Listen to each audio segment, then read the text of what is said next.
The National Weather Service has issued Severe Thunderstorm Watch number 225, effective until 8 p.m. Central Daylight Time.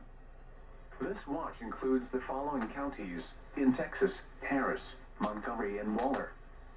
Remember, a severe thunderstorm watch means the conditions are favorable for the development of severe weather, including large hail and damaging winds, in and close to the watch area. While severe weather may not be imminent, persons should remain alert for rapidly changing weather conditions and listen for later statements and possible warnings. Stay tuned to NOAA Weather Radio, commercial radio and television outlets, or internet sources for the latest severe weather information.